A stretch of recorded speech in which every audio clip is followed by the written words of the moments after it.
عاقبۃ للمتقین والصلاۃ والسلام علی سید الانبیاء والمرسلین اما بعد فاعوذ باللہ من الشیطان الرجیم بسم اللہ الرحمن الرحیم قال اللہ تبارک و تعالی فی شان حبیبہ مخبرا وعامرا ان اللہ وملائکتہ یصلون علی النبی یا ایھا الذین آمنوا صلوا علیہ وسلموا تسلیما صلاۃ والسلام علیک یا رسول اللہ وعلی آلک واصحابک یا حبیب اللہ۔ حضرات گرامی، اللہ تعالیٰ کی فضل و کرم سے ہمیں ایک بار پھر اس مسجد پاک میں جمعہ کا خطبہ اور نماز ادا کرنے کا موقع میسر آ رہا ہے۔ دعا ہے کہ اللہ تعالیٰ ہمیں نیک عمل کرنے کی اور اس عمل کی قبولیت کا شرف اللہ کریم کی بارگاہ سے عطا ہو، اور ہمیں اللہ کریم اپنی محبتوں سے، اپنے پیارے محبوب صلی اللہ علیہ وسلم کی محبتوں سے نوازے اور اپنی بارگاہ میں شرف قبولیت عطا فرمائے۔ ہم سورہ توبہ کی چند آیات کا مفہوم آپ کے سامنے رکھنے کی کوشش کرتے ہیں۔ اس میں ان آیات میں جو بیان کرنے لگے ہیں ان میں اللہ تعالیٰ نے اہل ایمان کی شان بیان کی ہے اور منافقوں کا عمل اور ان کا نظریہ اور ان کی فکر کو بیان فرمایا ہے کہ ایمان والوں کا طرز عمل کیا ہوتا ہے اور جو منافق ہوتے ہیں، جو کافر ہوتے ہیں، ان کا ظاہر اور باطن کتنا مختلف ہوتا ہے۔ جیسا کہ آپ کو معلوم ہے کہ سابقہ کئی آیات میں غزوہ تبوک کے بارے میں گفتگو ہو رہی ہے، اور غزوہ تبوک کے مختلف پہلوؤں پر اللہ تعالیٰ اپنی آیات کے ذریعے قیامت تک اس واقعے کو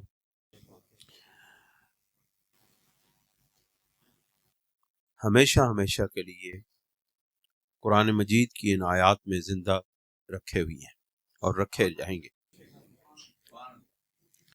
اس کی وجہ یہ ہے کہ جتنا مشکل امتحان ہوتا ہے، اللہ تعالیٰ اس امتحان میں کامیاب ہونے والوں کی شان بھی اتنی زیادہ بڑھا دیتا ہے۔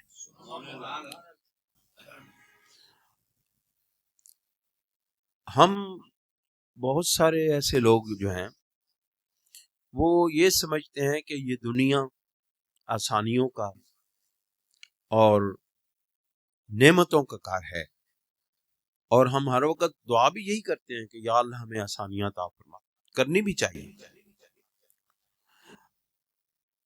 لیکن حقیقت یہ ہے کہ یہ دنیا، ایک حدیث پاک کا مفہوم ہے کہ اللہ تعالیٰ نے اس دنیا کو اپنی مشکلات کے اندر لپیٹ کے جنت کو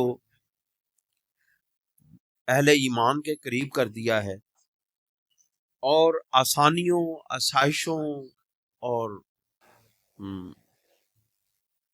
دولت کی فراوانیوں کو کے اندر لپیٹ کے اللہ تعالیٰ نے دوزخ کو کافروں کے قریب کر دیا ہے۔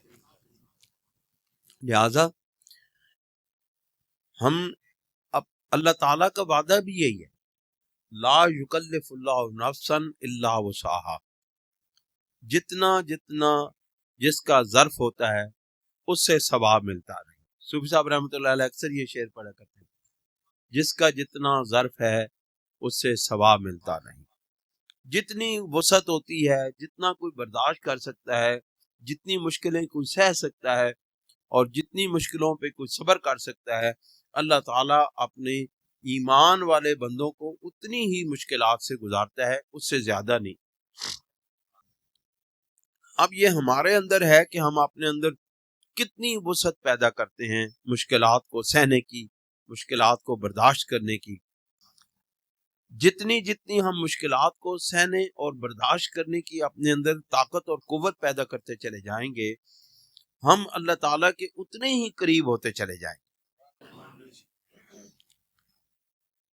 اللہ کریم نے اپنے پیارے محبوب صلی اللہ علیہ وآلہ وسلم کی شان اور آپ کے صحابہ کی شان کو اس انداز میں بیان کیا ہے کہ صحابہ کرام رضوان اللہ تعالی علیہم اجمعین کی شان سے میرے مصطفیٰ کی شان جھلکتی نظر آتی ہے، کیونکہ استاد کی جتنی بھی خصوصیات ہوتی ہیں ان کے اثرات لازماً شاگردوں کے اندر پائے جاتے ہیں اور موجود ہوتے ہیں۔ وہ کتنے بدبخت لوگ ہیں جو اپنے شاگردوں کے اندر تو کسی مولوی کے شاگردوں میں یا کسی پیر کے مریدوں کے اندر تو ان خصوصیات کو مانتے ہیں اور ان خصوصیات کے وقوع پذیر ہونے کو تسلیم کرتے ہیں، لیکن کتنے بدبخت ہیں وہ لوگ کہ جو جن کے ذریعے سے ان مولویوں کو، پیروں کو، مشائخ کو، اولیاء اللہ کو جو فیوزات اور برکات ملے ہیں ان کے مریدوں اور ان کے صحابہ کرام کے اندر وہ خصوصیات کو تسلیم نہیں کرتے۔ حیرت کی بات یہ ہے کہ آپ دیکھیں اللہ کریم ان آیات میں اہل ایمان کی خصوصیت بیان کر رہے ہیں، خصوصیات بیان کرتے ہوئے ارشاد فرماتے ہیں اس غزوہ تبوک کے پس منظر میں اللہ کریم ارشاد فرماتے ہیں کہ اے میرے محبوب آپ سے ان لوگوں نے معافی طلب کی تھی، آپ اتنے وسیع القلب ہیں، اتنے وسیع دل والے ہیں کہ آپ نے سب کو اجازتیں عطا فرما دی، تو بھی چلا جا، تو بھی چلا جا، تو بھی چلا جا، جو جانا چاہتا ہے چلا جائے۔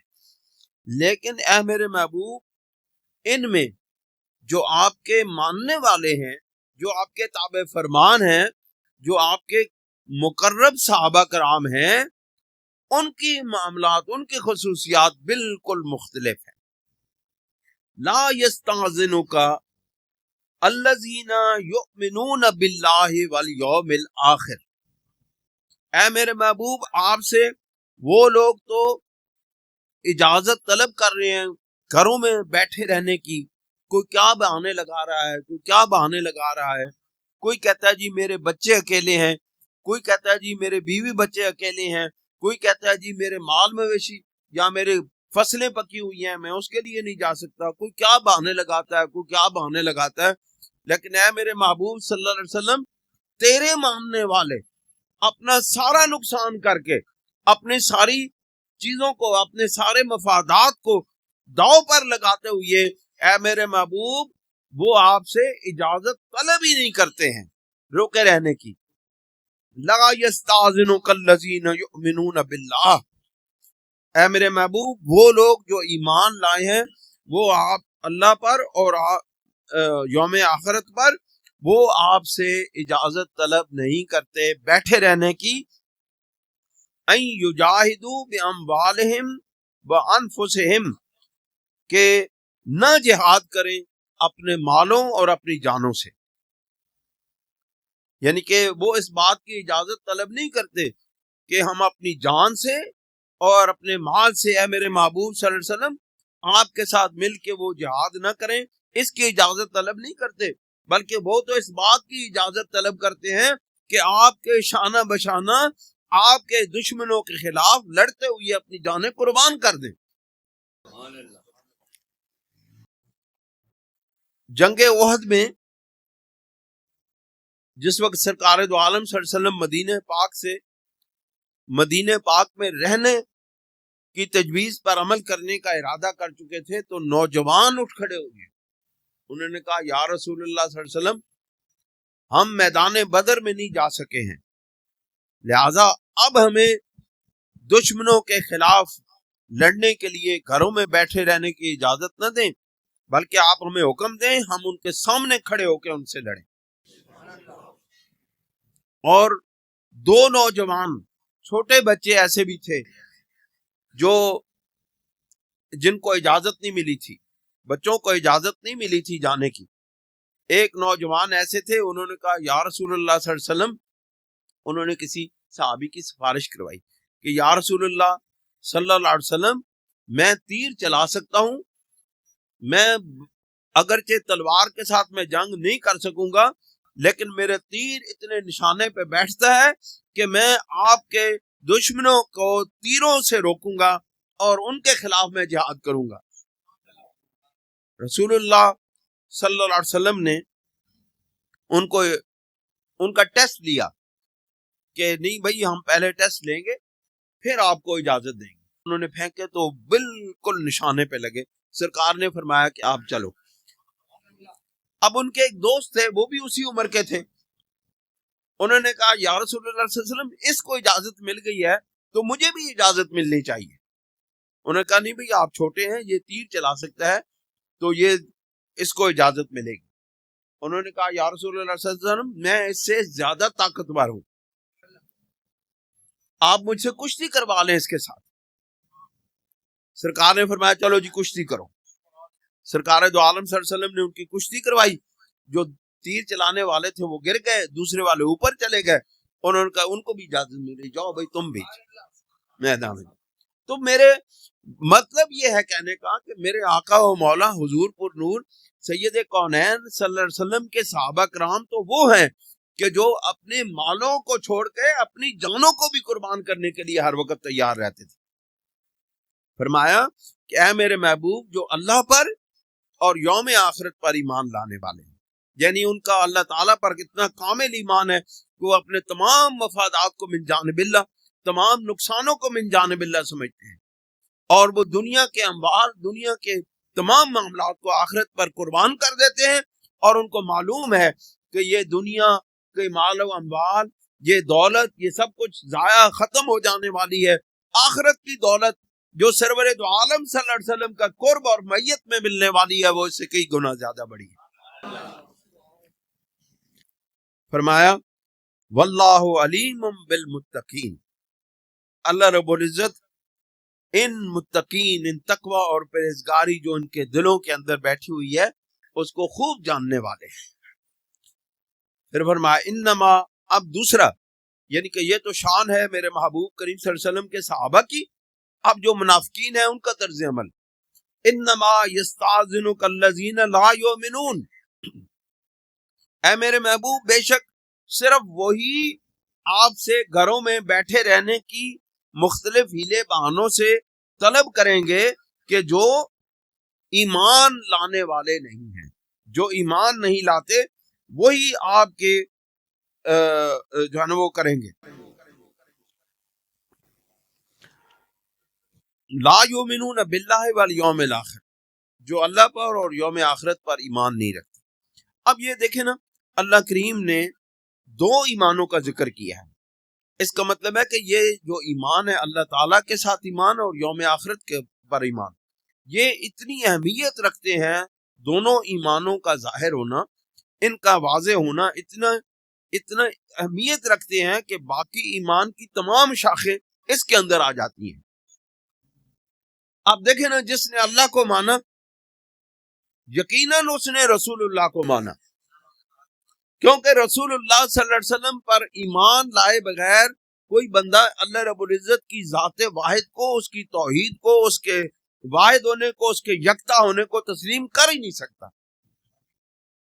جو بندہ رسول اللہ صلی اللہ علیہ وآلہ وسلم پر ایمان لے آتا ہے، آپ کی نبوت اور رسالت پر ایمان لے آتا ہے، وہ پکا توحیدی ہو جاتا ہے.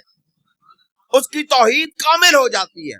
اس جیسی توحید اور کسی کو ہو ہی نہیں سکتی. کیوں کہ اس نے جب اس کائنات کی عظیم الشان ہستی کو، جس سے بڑی شان والا کوئی دنیا میں اس کائنات میں مخلوق میں پیدا ہی نہیں ہوا جب اس نے اللہ کے محبوب کو مبعوث ہوا، پیدا ہوا اور اس کو اللہ کی مخلوق مان لیا، اس کا نبی اور میں رسول مان لیا، تو پھر اس کے بعد اس کی توحید پکی ہو گئی۔ کیوں کہ اس نے رسول اللہ رسول اللہ صلی اللہ علیہ وسلم کو مخلوق مانا، اللہ کا محبوب مانا، اور اس کے نتیجے میں اس نے اللہ تعالیٰ کی توحید کا اقرار کیا، کیونکہ تم رسول اللہ کے ماننے والے ہو۔ تم جس وقت رسول اللہ صلی اللہ علیہ وسلم کا سرے میدان آ کے بازاروں میں، گلیوں میں، کوچوں میں، گاؤں میں، بستیوں میں جب اعلان کرتے ہو کہ سرکار کا میلاد منا رہے ہیں، تو میلاد خدا کا نہیں منایا جاتا، میلاد مصطفیٰ کا منایا جاتا ہے، میلاد مخلوق کا منایا جاتا ہے۔ جب میلاد مصطفیٰ مناتے ہیں تو ہم توحید کا اقرار کرتے ہیں۔ سب سے بڑے توحیدی ہم ہیں۔ ہماری توحید کبھی کمپرومائز نہیں ہوتی۔ ہماری توحید اتنی نازک نہیں ہے کہ جو ذرا سا چوٹ لگنے سے ٹوٹ جاتی ہے۔ ہماری توحید پکی ہے۔ جن لوگوں کی توحید نازک ہوتی ہے، کچی ہوتی ہے، وہ ہر جگہ ٹوٹتی رہتی ہے، کبھی ٹوٹتی ہے، کبھی بنتی ہے، کبھی ٹوٹتی ہے۔ یہ کرو تو شرک، یہ کرو تو شرک، یہ کرو تو شرک۔ ہمارا شرک ہوتا ہی نہیں ہے۔ ہماری توحید اتنی پکی ہے، اس کے نزدیک شرک جا ہی نہیں سکتا۔ کیوں کہ ہم نے اپنے بعد از خدا بزرگ تو ہی قصہ مختصر والی ہستی کو اللہ کی مخلوق مان لیا۔ جب مخلوق مان لیا، اس کے بعد کسی اور کو خدا ماننے کی ضرورت نہ رہی۔ یعنی کہ جب مخلوق مانا، جب رسول اللہ کو خدا نہیں مانا، تو پھر ہم کسی اور کو خدا کیوں مانے؟ صحابہ کرام نے بھی کہا تھا، یا رسول اللہ صلی اللہ علیہ وسلم آپ مجھے اجازت دیں۔ جب شان مصطفیٰ دیکھی صحابہ کرام نے، ہم تو گئے گزرے ہوئے لوگ ہیں، جب صحابہ کرام نے شان مصطفیٰ دیکھی تو ایک صحابی کہنے لگے، یا رسول اللہ صلی اللہ علیہ وسلم، آپ نے اس درخت کو اشارہ کیا ہے، یہ چلتے ہوئے آپ کے قدموں پہ آ گرا ہے، میں اللہ تعالیٰ کی توحید کا اور آپ کی رسالت و نبوت کا اقرار کرتا ہوں، آپ مجھے اجازت دیں میں آپ کو سجدہ کروں۔ اللہ کے محبوب نے کہا، اللہ کے سوا کسی اور کو سجدہ جائز نہیں ہے۔ پھر آپ بتائیں اس سے بڑی اور توحید کیا ہو سکتی ہے؟ اس لیے اللہ تعالیٰ کے ماننے والے جو ہیں، وہ اللہ تعالیٰ کے ماننے کے بعد پھر کسی اور چیز کی طلب نہیں کرتے ہیں۔ اور پھر دوسری چیز، اب کس کو؟ اللہ کو مانا تو رسول اللہ کو مانا، رسول اللہ کو مانا تو اللہ کو مانا۔ سرکار دو عالم صلی اللہ علیہ وسلم کے پر ایمان لائے بغیر نہ کوئی توحید قبول ہے، نہ کوئی علم قبول ہے، نہ کوئی عمل قبول ہے، نہ کوئی اور چیز قبول ہے۔ اب دوسری چیز کیا؟ آخرت کو مانا۔ آخرت کو کیا مانا؟ آپ نے آخرت دیکھی؟ آپ نے دیکھی؟ آپ نے دیکھی ہے؟ آپ میں سے کسی نے آخرت دیکھی؟ کسی نے جنت دیکھی؟ کسی نے دوزخ دیکھی؟ کسی نے قبر دیکھی؟ کسی نے منکر نکیر کے سوال و جواب دیکھے؟ سنے؟ نہیں سنے۔ پھر آپ کو کیسے پتہ چلا؟ آپ کو کس نے بتایا؟ کس کی زبان اطہر پر، کس کی مبارک زبان پر یہ کلمے جاری ہوئے کہ جنت ہے؟ ہم نے کہا جنت ہے۔ کس کے زبان اطہر پر یہ کلمے جاری ہوئے دوزخ ہے؟ ہم نے کہا دوزخ ہے۔ کس ہستی نے کہا کہ جنت قبر اہل ایمان کی قبر جنت کے باغوں میں سے ایک باغ ہے؟ ہم نے کہا یا رسول اللہ جنت کے باغوں میں سے ایک باغ ہے۔ کون سرے عرش مکی ہوا؟ کون سرے عرش گیا؟ کس کے قدم عرش اعلیٰ مکان سے اوپر چلے گئے؟ ہم نے مان لیا، ہم نے رسول اللہ کو مانا۔ رسول اللہ جنت دوزخ کو دیکھ کے آئے، اپنی آنکھوں سے دیکھ کے آئے، ہم نے تسلیم کیا یا رسول اللہ آپ نے اپنی آنکھوں سے دیکھا ہے۔ تو پھر جب تک رسول اللہ کو نہیں مانا، نہ جنت کو مانا، نہ دوزخ کو مانا، نہ قبر کو مانا، نہ حشر کو، اثر تسلیم خم ہے۔ ہم بیکار ہیں، بدکار ہیں، روح سیاہ ہیں، بے عمل ہیں۔ لیکن یاد رکھو اس زمانے کے اندر بھی ہم ایمان اسی طرح رکھتے ہیں جس طرح صحابہ کرام رکھتے تھے. فَإِنْ آمِنُوا بِمِثْلِ مَا أَنْتُمْ، اے میرے محبوب کے صحابہ اگر یہ آپ کی طرح ایمان لے کر آئیں تو پھر ہم ان کے ایمان کو تسلیم کریں گے. کس کے ایمان کو تسلیم کریں گے؟ جس کا ایمان صحابہ والا ایمان ہوگا، صحابہ والا ایمان ہوا. اور جو کہے کہ میرے سرکار جب اس دنیا سے تشریف لے گئے تو سوائے 5 کے باقی سارے ایمان سے خارج ہو گئے، تو پھر بتاؤ پھر کس کے ایمان کے بارے میں اللہ نے کہا کہ فَإِنْ آمِنُوا بِمِثْلِ مَا آمَنْتُمْ؟ کیا میرے محبوب کے صحابہ اگر یہ آپ کے ایمان کی مثل ایمان لے آئیں گے تو پھر جن کا یہ عقیدہ ہے کہ صحابہ کرام تو سرکار دو عالم صلی اللہ علیہ وسلم کے وصال فرما جانے کے بعد سارے ایمان سے خارج ہو گئے، پھر ان کے ایمان وہ کس کسوٹی پر اپنے ایمان کو ماپیں گے؟ جو قرآن کی کسوٹی ہے وہ تو انہوں نے اپنے ہاتھ سے جانے دی. قرآن کی جو کسوٹی ہے اس کو اپنے ہاتھ سے نکال دیا، اس کا دامن چھوڑ دیا، پھر کس کسوٹی پر ایمان لے کر آئیں گے؟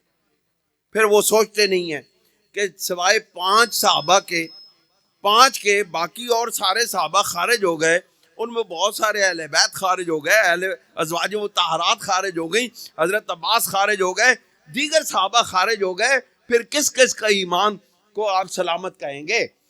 تو پھر بہتر یہ نہیں ہے کہ ان کے ایمان کی طرف آ جاؤ جو کل وعد اللہ حسنہ، تمام صحابہ کو اللہ تعالیٰ کا وعدہ حسن سمجھتے ہوئے تمام صحابہ کو جنتی سمجھتے ہیں.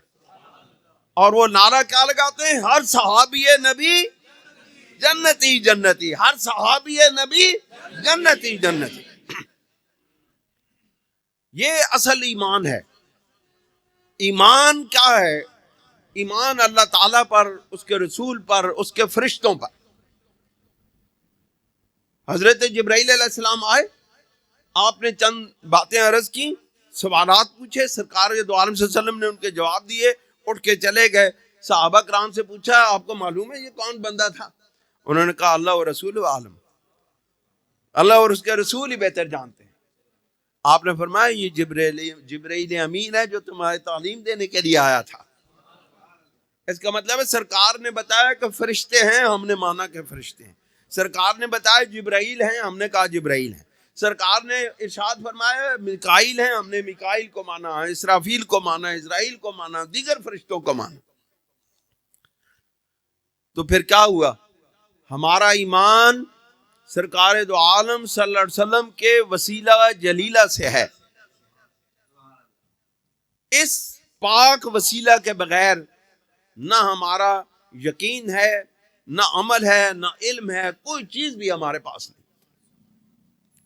اللہ کریم ارشاد فرماتے ہیں جو لوگ اس طرح کرتے ہیں، جو میرے محبوب آپ سے علیحدگی چاہتے ہیں، جو آپ سے جدا ہونا چاہتے ہیں، جو آپ سے الگ ہونا چاہتے ہیں، پھر ان کا کیا ہوتا ہے؟ ان کا مسئلہ یہ ہوتا ہے کہ وَارْتَابَتْ قُلُوبُهُمْ، اللہ تعالیٰ اور شک میں مبتلا کر دیتے ہیں. وَارْتَابَتْ قُلُوبُهُمْ، اور ان کے دل شک میں مبتلا ہو گئے. دلوں کے اندر شک پڑ جاتا ہے، دلوں میں شک پہ جاندہ ہے. پتہ نہیں ہے ٹھیک ہو سی کہ نہ ہو سی، پتہ نہیں اسی کی کرساں تے کیڑے پاسے جاساں، اے ہن پتہ نہیں زندگی ہے کہ نہیں، موت ہے کہ نہیں، مر جاواں گے تے پھر کی ہوئے گا، زندہ رہاں گے تے پھر کی ہوئے گا. دل کے اندر شکوک پیدا ہونا شروع ہو جاتا. اس کا مطلب یہ ہے کہ اہل ایمان کے دلوں میں یقین کامل ہوتا چلا جاتا ہے اور بے ایمانوں کے دلوں میں شک بڑھتے چلے جاتے ہیں، شکوک و شبہات بڑھتے چلے جاتے ہیں، شک پیدا ہونا شروع ہو جاتے ہیں. پتہ نہیں یہ کیا ہوگا، پتہ نہیں وہ کیا ہوگا. اب جب شکوک و شبہات پیدا ہوتے ہیں پھر وہ اپنی عقل کی بنیاد پر رسول اللہ صلی اللہ علیہ وسلم کے فرمانوں کو مانتے ہیں اور اللہ رب العزت کے ارشادات اور فرمانوں کو مانتے ہیں. پھر کیا ہوتا ہے؟ جب وہ اپنی عقل کی بنیاد پر قرآن و حدیث کے فیصلے کرنے لگتے ہیں، میری عقل یہ کہتی ہے، میرے عقل میں یہ بات آئی ہے، پھر کیا ہوتا ہے؟ وہ الہاد کی طرف چلے جاتے ہیں.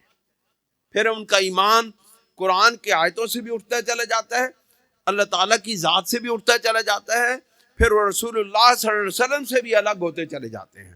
بالآخر ایک وقت ایسا آتا ہے وہ اللہ تعالیٰ پر بھی ایمان نہیں رکھتے، رسول اللہ صلی اللہ علیہ وسلم پر بھی ایمان نہیں رکھتے، تمام ایمان کی شاخوں سے باہر نکل چلے جاتے ہیں، پھر ان کا انجام کفر کی بنیاد پر ہو جاتا ہے۔ آپ دیکھیں، آپ سوشل میڈیا پہ پڑھنے والے لوگ ہیں، آپ کو معلوم ہے کہ اس وقت الحاد کتنی تیزی کے ساتھ یونیورسٹیز میں اور کالجز میں پھیل رہا ہے۔ یہ کیا وجہ ہے؟ یہ وجہ یہی ہے کہ لوگ پہلے شک پیدا کرتے ہیں۔ مرزائی کیا کرتے ہیں؟ مرزائیوں کا پہلا حملہ اہل ایمان پر کس طرح ہوتا ہے؟ وہ شک پیدا کرتے ہیں۔ ہمیشہ آپ جب دیکھیں جتنے لوگ دنیا میں مرزائیت کی طرف گئے، وہ سب سے پہلے شک میں مبتلا ہوئے۔ وہ شک پہلے پیدا کیا کرتے ہیں؟ آپ جی استخارہ کریں کہ مرزا سچا ہے کہ جھوٹا ہے۔ استخارہ اس چیز میں کیا جاتا ہے جس کی رہنمائی رب ذوالجلال کی طرف سے لی جانی مقصود ہو۔ جب اللہ رب العزت نے اپنی رہنمائی مہیا کرنے کے بعد اس بات کو کاٹ دیا اور آپ علیہ الصلوۃ والسلام کی ذات پر نبوت کو ختم کر دیا، اتنی واضح نص قطعی ہونے کے بعد اگر کوئی شخص ان کی اس بات میں آ کے استخارہ کرتا ہے اور وہ استخارہ کرنے کا جب دل میں ارادہ کرتا ہے تو اسی وقت کافر ہو جاتا ہے۔ کیوں؟ کہ جس نص قطعی کے بعد شک پیدا کر لینا، یہ ایمان سے خارج ہونے کی پہلی دلیل ہے۔ پھر دوسرا شک کیا پیدا کرتے ہیں؟ دوسرا شک یہ پیدا کرتے ہیں کہ وہ کہتے ہیں جی کہ حضرت عیسیٰ علیہ السلام کو موت آ گئی، قرآن کی ان آیات کے مطابق آپ فوت ہو گئے، اب وہ خود نہیں آئیں گے بلکہ ان کی مثل عیسیٰ کوئی آئے گا، مثل عیسیٰ آئے گا۔ حالانکہ مثیل عیسیٰ یا مثل عیسیٰ کی نہ قرآن میں کوئی دلیل ہے نہ حدیث میں کوئی دلیل ہے کہ کوئی مثل عیسیٰ آئے گا۔ کہا گیا ہے سرکار دو عالم صلی اللہ علیہ وسلم کی احادیث میں حضرت عیسیٰ علیہ السلام کے نزول کی جتنی بھی احادیث ہیں ان میں صرف عیسیٰ نہیں کہا بلکہ عیسیٰ ابن مریم کہا، کہ عیسیٰ جو مریم کا بیٹا ہے وہ نازل ہوگا، اس کا نزول ہوگا، کوئی اور عیسیٰ نہیں آئے گا۔ آپ دیکھیں کتنی واضح دلیل ہے۔ اتنی واضح دلیل کے بعد پھر اگر کوئی شکوک و شبہات میں مبتلا ہوتا ہے تو کتنا بڑا ظلم کرتا ہے وہ اپنے پر۔ یہی بات ہے، یہی وجہ ہے کہ ملحدین اس وقت کے نوجوانوں کو، اب بولتا تو کوئی نہیں ہے، اب آواز تو کوئی نہیں بلند کرتا۔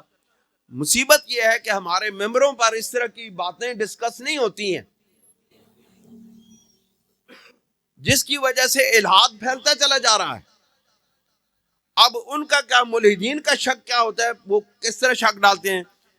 وہ یہ شک ڈالتے ہیں کہ یہ جو کائنات بنی ہے، اس کائنات کے بننے سے پہلے اگر خدا تھا تو وہ کہاں تھا اور وہ کیا کر رہا تھا؟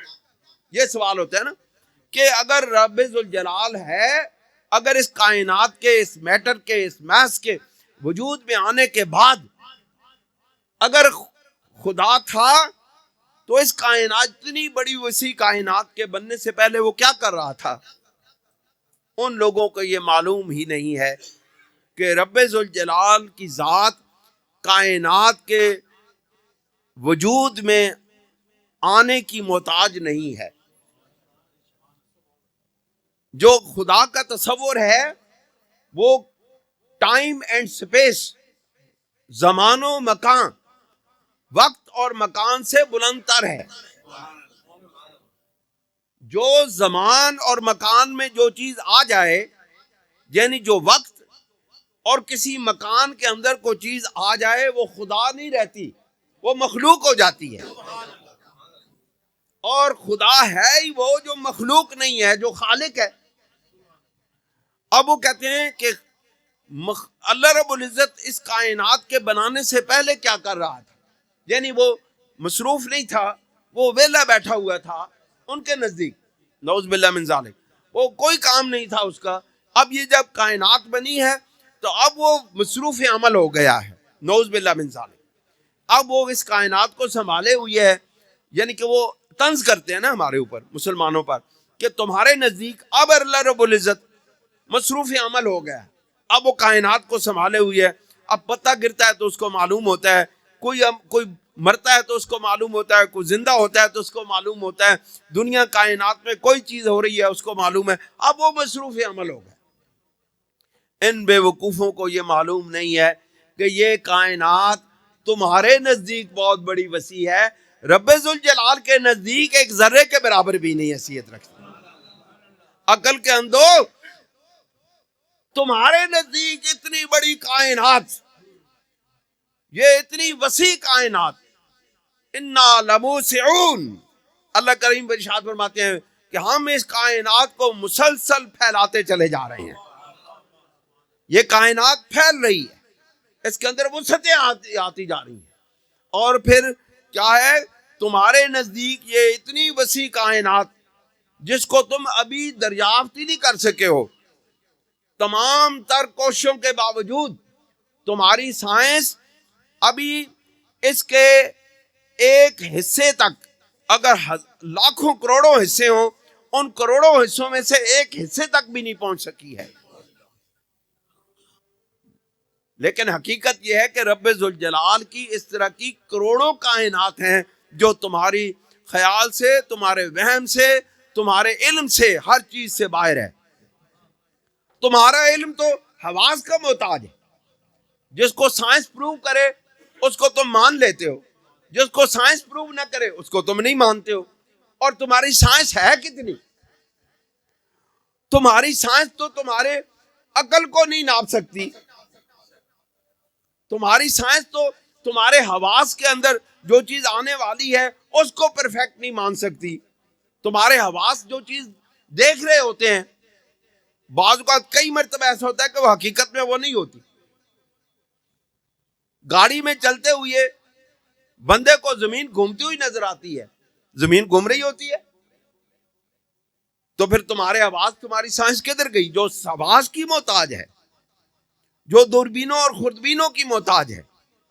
لیکن اللہ کی یہ کائنات اس سے کئی ہزار گنا وسیع ہے۔ اس لیے ہمارا رب وہ عظیم الشان ہستی ہے جو اس کائنات کا خالق ہے، اور اس جیسی کروڑوں کائناتیں اس کی تخلیق کی ہوئی ہیں، اور وہ یزید فی الخلق، اور اس کی مخلوق رکی نہیں ہے۔ قرآن مجید میں وہ یزید فی الخلق، وہ اپنی مخلوق میں اضافہ کرتا چلا جا رہا ہے۔ آپ دیکھیں بہت سارے پرندے جو آپ نے پہلے نہیں دیکھے ہوتے وہ یکدم آپ کے سامنے آ جاتے ہیں، بہت سارے کیڑے مکوڑے، نئی نئی چیزیں، نئے نئے پرندے، نئے نئی چیزیں آپ کے سامنے آ رہی ہیں۔ یہ کیا ہے؟ وہ یزید فی الخلق، اللہ اپنی مخلوق میں اضافہ کرتا چلا جا رہا ہے۔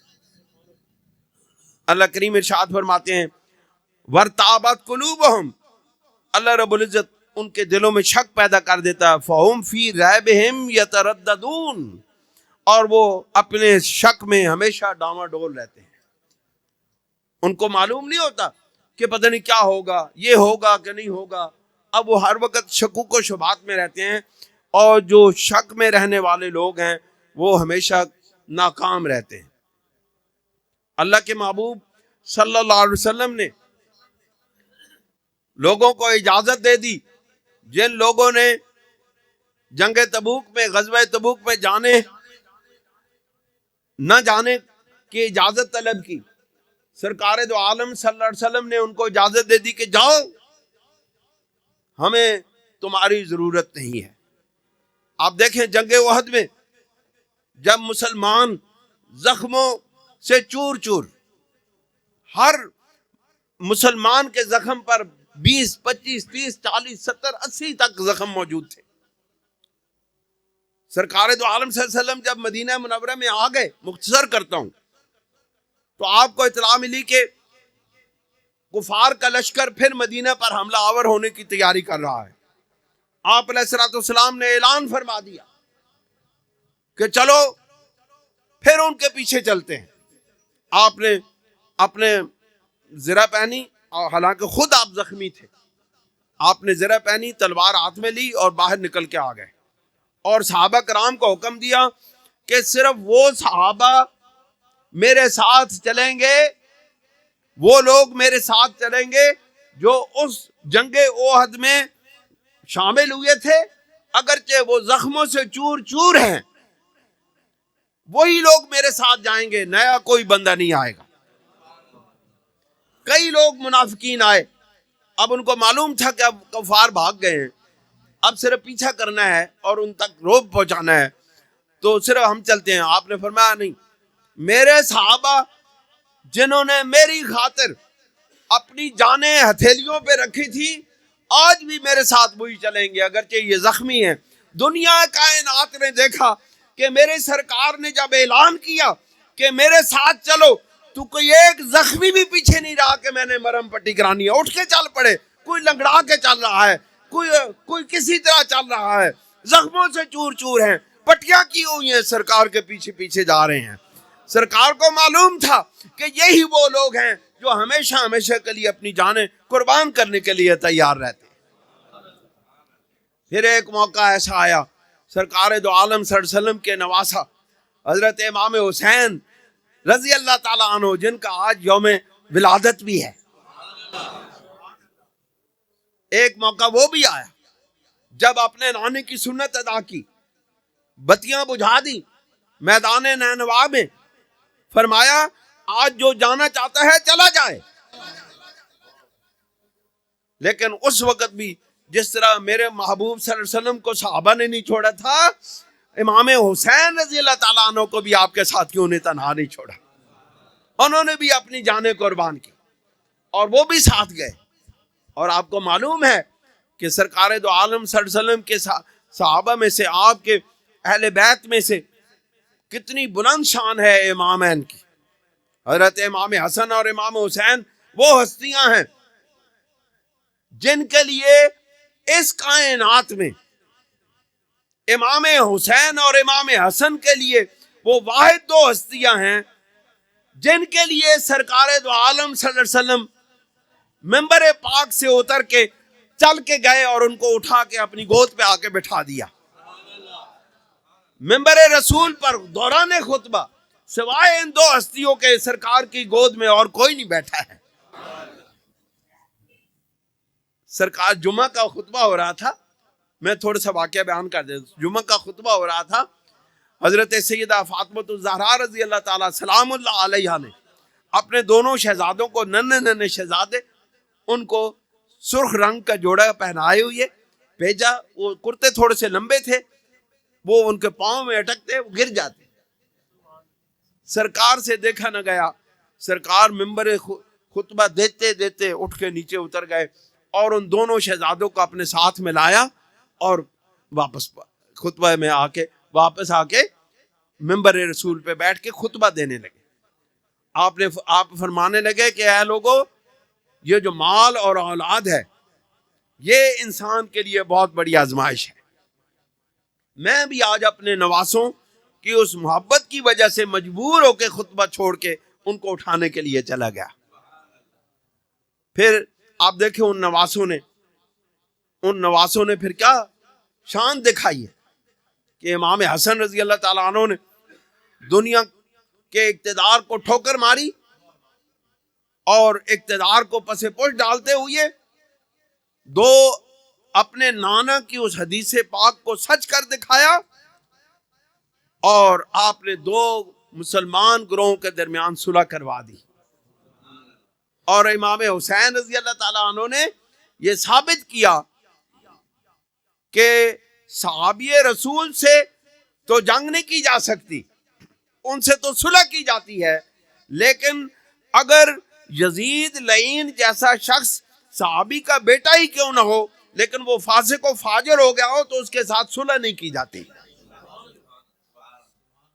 اس لیے ہم اہل سنت و جماعت کی جس سے امام حسن و حسین نے صلح کی، اس کی ہمارے ساتھ صلح ہے، ہماری اس کے ساتھ صلح ہے، اور جس کے ساتھ ان شہزادوں نے جنگ کی ہماری اس کے ساتھ جنگ ہے۔ یہی اہل سنت و جماعت کا عقیدہ ہے۔